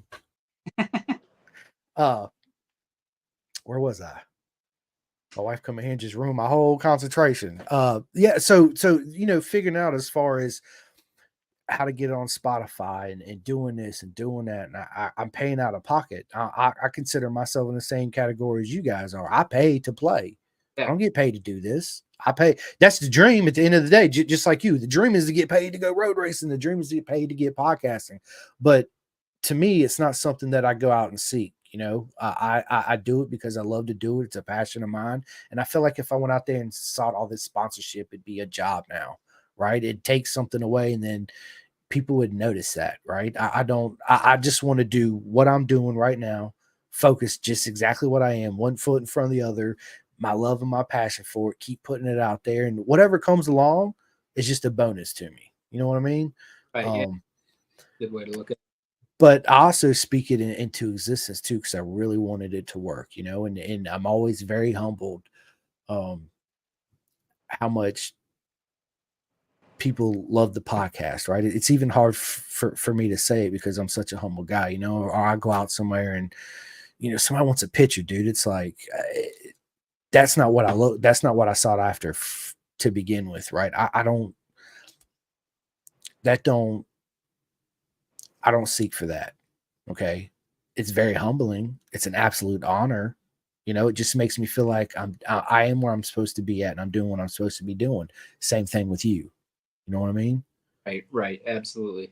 So that positive vibe, that keep thinking it, you know, doing this, doing that, dude. We're in this together, Sean. We got this, baby. I love it. Yes, let's go. So listen, let's get in these personal questions, Sean. This is my favorite part of the interview, where everybody gets to know Sean away from the legend of motorcycles and all that good stuff, right? So I just want to start with this question. Are you a coffee drinker? Because I drink coffee. I am. Yes. Are you like a pure black coffee drinker or sugar and creamer?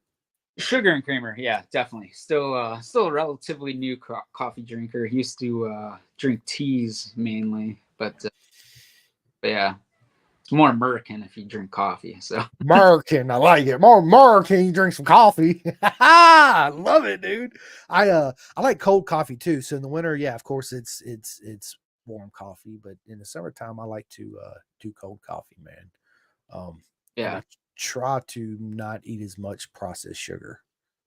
So I don't put no sugar in my coffee. If I do creamer, it's like a little kind of drop, or I might put a little milk in it, but I'm not a big milk person either. Like I don't drink milk at all. Not even chocolate milk, really. I don't know. Me and milk just don't. I'm not lactose intolerant because I love cheese. I can eat that, no issues. But milk is. They say it does a body good. Y'all can have it. You can keep it. Just like sauerkraut. You guys can have it. I don't want it. Won't never eat it. So have at it. Never. Yeah. I don't know. No, sir. My thing. So tell us something we don't know about Sean. Huh. I don't know. There's a lot of people, or a lot of things that I guess people don't know about me, especially in the road racing world, because I'm in and out of it so much, so I don't have too many friends in it. I don't know. That's kind of it's a tough question. It should be a very easy question, right? Yeah. 1,000,002 things that I could say, and Yeah. don't know. I'm into. I'm still very much a kid at heart. Every time I go to a race weekend, one of my I'm very superstitious, and one of my things is I have to buy a Hot Wheels, one Hot Wheel per weekend, because I did that once, and then I won every single race that I entered in that weekend at Road America, and so I'm like, obviously it's the Hot Wheel. I have to buy a Hot Wheel now. It's not anything that I did. It's just because I bought this one thing that doesn't matter, and now I can't drop that. So You got a big Hot Wheel collection. I do. Unfortunately. There you go. That's something nobody knew about you. Well, at least us, right? So yeah, good stuff, man. So what's your worst habit then? Worst habit. I would say negative self-talk. Just throughout the day. Yeah, I'm very, very self-critical, and yeah, I don't know, just definitely a lot of negative self-talk. Even though I, talk things into sense, and I'm pretty positive outside. I guess professionally, I would say I'm definitely more negative self-talk. Always thinking about how I could do things better, do more, and whatnot, and it just gets exhausting. So I would definitely chalk that up as a bad habit. No, I can't agree more. 110%. We need to, you know, that's a big barrier that's hard to hurdle over and kind of push down and kind of stay positive especially when you feel that way and you're Right. talking doubts to yourself, Exactly. It's just like a competitive thing, right? It You is. just always want to be better. You just always want Yeah. thing, and you can't shut that off, and it always turns into like, oh, you could be doing this, you could be doing that, you could learn this, learn that, you can, so it's like, It's an eternal battle. right. 110%, dude. It is. I get it. And you get into that mode, and it's like, I want to do more. But that's the competitiveness and anything, right? Everybody in road racing at some point has it, right? I'm not a very aggressive road racer. I give people a bunch of space, probably more than I should sometimes. But always like if you can make that pass on me and I can get behind you, I can maybe learn some things and get faster from what I see from you. But there's also that point where you drop down that visor, you don't want to give somebody an inch and you just want to demoralize them. Right. No, 100%. You're like a Spartan fighting the Persians straight up at the Battle of Thermopylae. Bring it. Absolute bring it. Yeah. So, but hey, that's why we race. That's why we do track days. That's why we do well, not track days, but that's why we do club racing, right? It's that killer instinct, man. You gotta have it. Good competitive outlet, and you could take that into every facet of your life, so You can. Yep. I'm very competitive. When me and my boy play PlayStation or we play freaking whatever we do, I gotta win, right? It don't matter. It's like I understand you're 11, but I whooped your ass, and there's a reason for that because I'm better than you. I'm the winner. No, it's I do let them win sometimes. I mean, you got to, right? But yeah, deep yeah, down inside, I'm like, oh, you gotta I give had you. hope, right? Yeah, I had you. You don't even know. Nah. So I'm big into audiobooks, Sean. I listen to a lot of audiobooks. Is that something you do too as well? Not really, and I probably should more, but yeah, not too much. The only reading I do tends to be Shop manuals. yeah, shop manuals, circles, how tos, a lot of yeah, a lot of, how tos on stuff like that, nerdy stuff. So yeah, I love it. So podcast. Do you listen to any podcast? tons of podcasts, What tons. podcast do you listen to? They're mainly all racing podcasts. Greg's Garage, Off Track with Carruthers Spice, and obviously Pin Gas. You guys, you're taking a huge step backward right now having me on it. You're getting a lot of good big names, and then you have a guy like me. It's definitely a regression. Oh, not at all, man. Listen, it's an absolute honor, and that's one thing that I wanted to do. It's not just about all the big guys on there. To me, our sport and the future of our sport is people like you that have that dream, that want to make it, right? The back runners, the people that want to know how to get into it. Your track gay guy that's never even raced but wants to get into it, man or woman. Those are everybody, because everybody's got a beautiful sport. Everybody's got the same passion for the sport that we have. I just want to be here to give them the platform to come on and tell their story and help them out as much as I can along the way. I mean, to me, it's very important for our sport to thrive, and that's one thing that all motorcycle podcasts really miss on. Not talking shit about any of them, because I listen to a lot of them too myself. Is everybody always goes after the big fish all the time?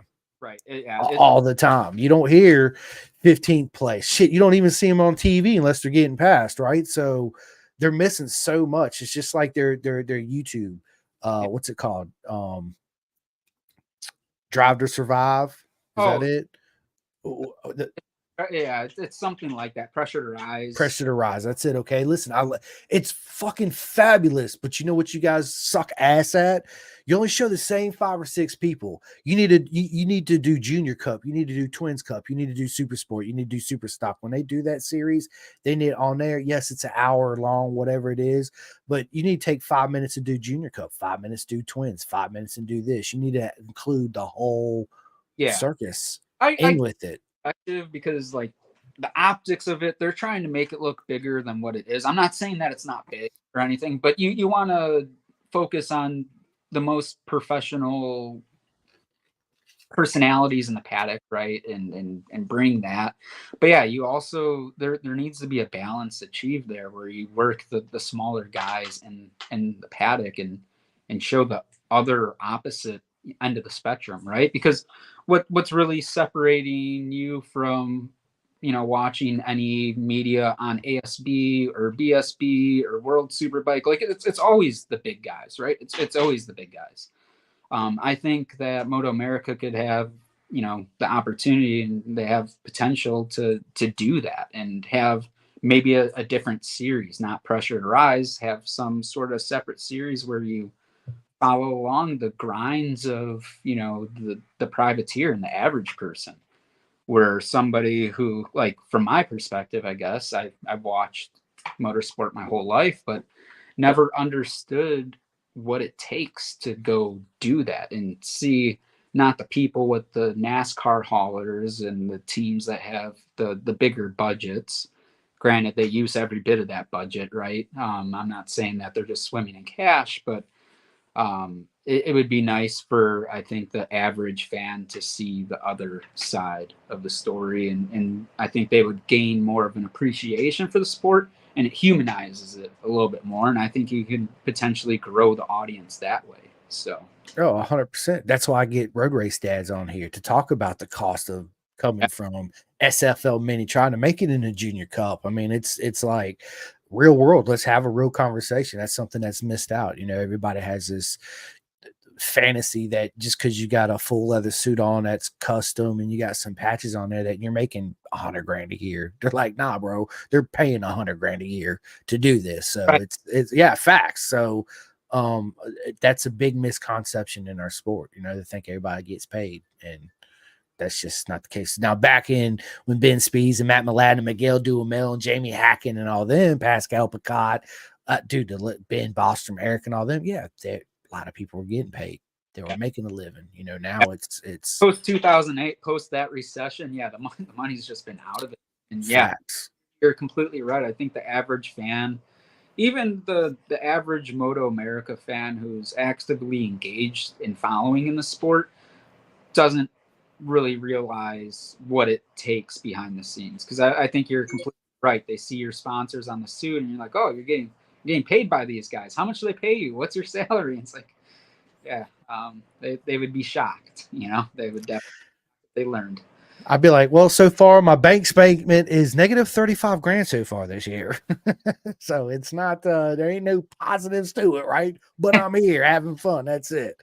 Yeah, I think Moto America, not just Moto America, I think any organization in racing could benefit a lot by having a series, you know, pressure to rise on each class, you know, and don't make it an hour long each, make it 30, 45 minutes, whatever, but have that on there, have from the back of the grid to the front runners, do a 5-minute little interview with the kid and the dad or the girl and the dad and the mom, right? What does it cost? You know, what are you guys doing? You know, what's your dream? Where you want to end up? Blah, blah. Just all that good stuff. Yeah, and some of the greatest personalities in the paddock are outside of the superbike class. No offense to the superbike class, it's great, and they definitely have characters there. Yeah, there's paddock that'd be that. So 110%. I can't agree with you more, man. It's yeah, but and again, that's why I do what I do, and I have these guys and girls on here to get their story out there and talk about what it costs. Like I'm getting ready to have Rick Glover. Me and him, I'm gonna call him tomorrow. He has a son Cooper that races in SFL Mini, right? And they're stepping up here soon. It's good. Next step really is either club racing or Junior Cup, which Junior Cup's not here anymore. Now they got a $30,000 Kramer bike, and it's like, dude, listen, this is a whole nother subject, Sean. Me and you go on for another hour on this. We will save this for part 2 for sure. Yes, but yeah, it's then yeah, the future of the sport could be a definite podcast. Right. So yeah, we'll definitely do that. So let me ask you this, man. Who's your favorite comedian?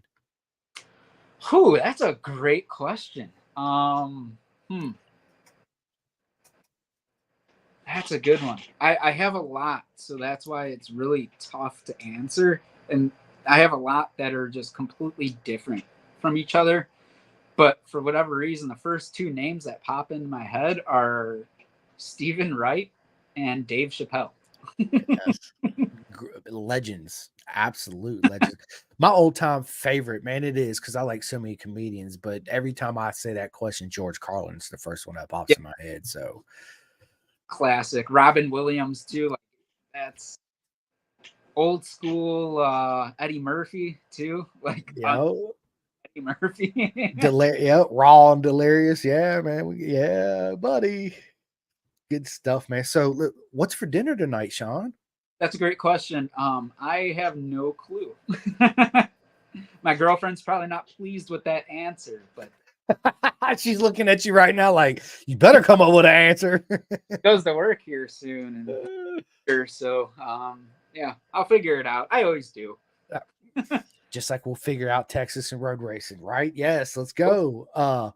So let me ask you this, man. I won't keep you on because I know you got to get off here and do dinner. So I'll save the rest of these questions for for next time. Uh, let, let, let me ask you this: if Sean had his own race team, okay, wherever it is, Moto America, Moto GP, what two riders that are currently racing right now are up and coming, you would put on your two bikes? Up and coming? Yep. Or right now, who would you go after? I guess it depends on the series and what class it is, but if it was MotoGP, I would have an American team and I would pick Joe Roberts because I'm American. And then Mark Marquez. So he said, and Mark Marquez. I love it, dude. Yeah, we got to, right? Yeah. So look, this is a whole other conversation too. Like house decision right now. And I thought Trackhouse would have done it too. I follow NASCAR. I follow them. They seem like they get it. And, yeah, I don't know. I'm still kind of irked that Joe did. All about money. Yeah. At the end of the day, they might that it might be a track team, right? They're but it's not an American team. Right, exactly. They're funding it. They're funding it. Yeah, it's an American team funding it. It's not an American team running it. Right. There's a big difference there, people. Absolutely. That's why that shit didn't happen. Yeah, Joe, you know, regardless of what people think, whether Joe deserves it or not, you know, that's a whole nother conversation. And people that say do, people that say don't, all I'm gonna say is, you know, look at Taka Nakagami. He didn't deserve to be in Honda MotoGP for the 18 years he's been there and never even podium. So a whole nother subject again, right? Yeah, absolutely, man. So, dude, are you a beer or wine guy? Beer definitely. Whiskey guy, really. At the end of the day, bourbon specifically. So, have my bourbon Maker's Mark ambassador card up there, and yeah, definitely have tons of bourbons around here. A bit too much. My girlfriend's not a whiskey drinker, but she helps me from time to time just to get rid of some of the bottles. Right.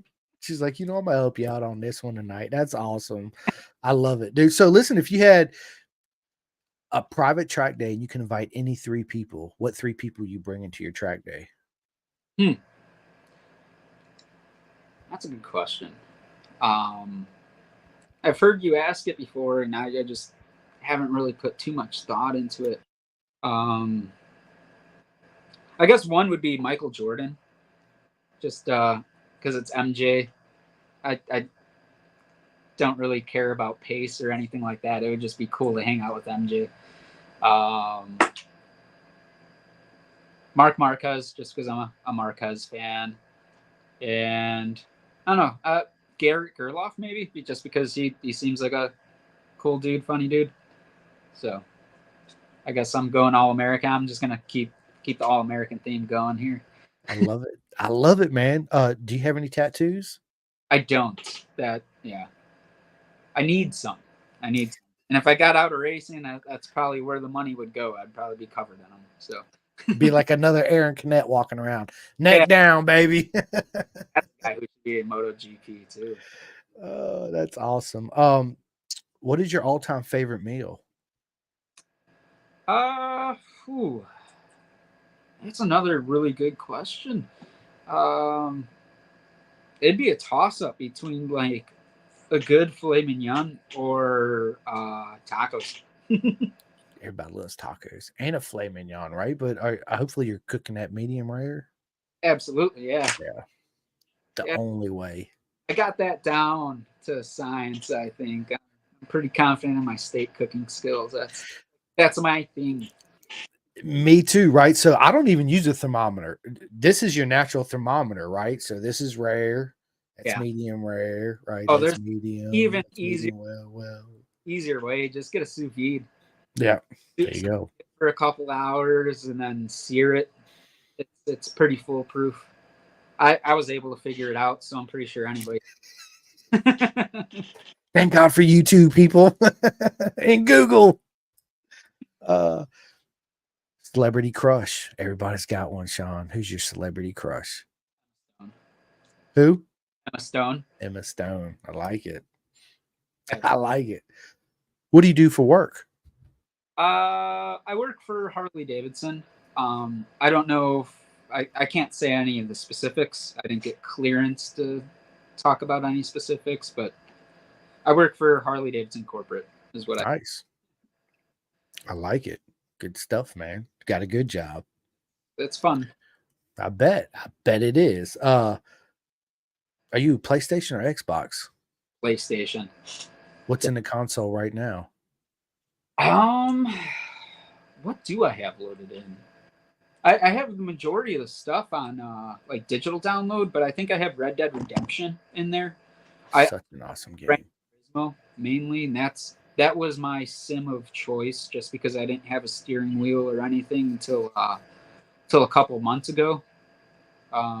Just because I'm like, it's probably worth the investment to get a wheel and pedals and stuff and do the VR thing, which, definitely more. I mean, nothing's going to be a 1-to-1 to motorcycle racing, right? But at least like getting your eyes up to speed, that's the biggest thing for me. There's two good things that make a great racer, I always say, and it's eyes, right? You have to have great eyes, good vision, and know how to utilize your eyes, and then a good butthole. So, yeah. Because that is your yaw sensor, right? I love it. The rear moving down there first, then anywhere else. Everybody says your ass, no, it's your butthole. So those are two things you have to have. I love it, dude. It's freaking awesome, dude. What advice would you give your younger self? About racing or just in life? Both, because they both go together, right? Yeah. Racing, I would have, again, eyes. Focus on your vision. Know what you're looking at, right? You hear these things, whether it's through the videos in Champ School or whatnot, about utilizing vision, but you don't truly understand it, right? Because you're just trying to stay on track and not crash. I'm just trying not to crash my brains out. That's where all of my mental ability is at. I'm tapped. But really understanding how to utilize your eyes, what to look at, and how to go about and approach racing is the biggest thing. And I think there could be better ways that could be broken down for beginner riders looking to extract more performance out of their riding or just simply be safer. As far as just life, it's a tough one. I had something in mind and it just completely slipped out. So that's a lot. That explains a lot. Yeah, it's all right. But yeah, I don't know. I feel like I've gotten more out of life after college, in terms of learning things and digesting information. Everybody kind of learns differently, and I guess just being aware of that is my biggest life advice. It doesn't really matter how you get there. You manage the outcomes, right? The school kind of teaches you the other way around. You're managing to each one of these individual milestones, and in the real world, people don't give a shit about that because it's just, did you do the thing or not? Because that's where we're putting the money into. We're putting the money into the thing, so you have to do the thing. That's all we care about. We don't care how you get there. We don't care what it takes. Just do whatever you have to do to achieve whatever you have to achieve, and just taking that and applying that to whatever you want. So yeah, that sums up life right there. Don't matter, just get the fucking job done. Yeah, that 110%. So I'm gonna let you go here in a minute, right? But last question, because I have more, but I'm gonna save for the next one. Are you a Star Wars or a Star Trek fan? Star Wars, if I had to choose, kind of neither. I'm not huge into sci-fi or anything like that. But Star Wars, definitely. I grew up liking Star Wars. So, big Jar Jar Binks guy. I was gonna say, well, what Star Wars character would you be? There you go. Jar Jar Binks. I love it. Well, Well, listen, dude, we're an hour and 50 minutes in this. I said we was only going to go an hour, but it's been such a great conversation, like it always is with everybody. Sean, it's been an absolute honor to have you on. I'm going to give my shout outs, but I'm going to let you end the show. Okay. So listen, I just want to thank every single man and woman out there that likes and subscribes to my show. If you have not yet, please go to Spotify, YouTube, and all that good stuff and hit that like and subscribe button. It helps me out a whole lot. Thanks everybody. Thank you to everybody that watched this live. And if you didn't get a chance to catch it live, as soon as it ends, you can go to my YouTube channel and immediately rewatch it. Or this episode will be uploaded on Spotify. It'll be out everywhere but Apple, because I'm not on Apple yet. So you guys can go check that out tomorrow. Thank you for Next Level Financial for your support. My friends at Bison, thank you guys so much. Chef Eats, Sean, I know you heard about Chef Eats, right? The most amazing meals you can get. I need to hook you up with some Chef Eats, but we'll talk about that. If you guys have not had a chance yet, man, go to chefeats.com, order the meals. 3 minutes and 30 seconds in a microwave. They're absolutely amazing meals, especially on the go, at the track. Shit, even at home, right? I mean, just go to their website. You get like 11 meals for $100, I think is what it is. Dude, you can't even buy 3 of those meals for $100 at the grocery store. Right. And they're absolutely amazing. The chicken's not dry. The steak is juicy and tender. The last one that I had was a Philly cheesesteak tortellini, bro. It was absolutely amazing. So big shout out to Chef Eats, Flying Eyes Optics for all your sunglass needs, RD Racing in the UK with my buddy Jake Marsh, up and coming legend, Vet2 Track for all my veterans out there. Look up Vet2 Track. What Jim Whitman does for you guys is absolutely amazing, and for a sport. He gets you around like-minded people. He introduces you to road racing and track days, and just get your mind away from all this other bullshit that life throws at you and puts you in a good zone and a good place to be around our beautiful circus. I mean, there's no better place to be on earth, right? And big shout out to everybody at SFL Mini GP, Michael Carrera. I mean, the list is long there, right? Jillian Carrera, hands down one of the best organizations we have in America for up and coming road racers. They're simply amazing. But again, thank you guys for watching and tuning in. I love every single one of you guys, and stay tuned because I have a podcast tomorrow too as well. But Sean, give all your shout outs to everybody, where they can find you and support you and all that good stuff. Well, first, I would like to thank you, Chris, for having me. It's been an honor. So first podcast, it's cool. I would like to thank all my friends, family who've supported me, my girlfriend who puts up with me and puts up with all of this. I want to specifically thank Andy, Ryan, Jeff, Terry, Ron, Don, all the Cruising One Racing team that helped me that Road America weekend. That was awesome. That made that first professional experience something to really remember and cherish. My friend Eric, my brother Kevin, everybody who's ever helped me at the track, I appreciate it. Give a special shout out to ASB Levers for helping me out this year. They've been a big help. Love their levers. That's another reason why my braking is transformed and have so much feel on the front is their levers. If you don't have adjustable levers, go get yourself a set. Sunstar, Sprocket and Paint, Ogio, Cardo Systems, VP Racing Fuels, and yeah, everybody who's ever helped me. I really appreciate it. Absolute awesome. Again, ladies and gentlemen, it was an honor to sit down with my friend and the legend himself, Sean Morris, today on the podcast. And you guys stay tuned for part 2. It'll be coming up maybe because I'm actually scheduling for December now. So maybe January, late December, maybe sometime, but we'll figure it out. But ladies and right, yeah.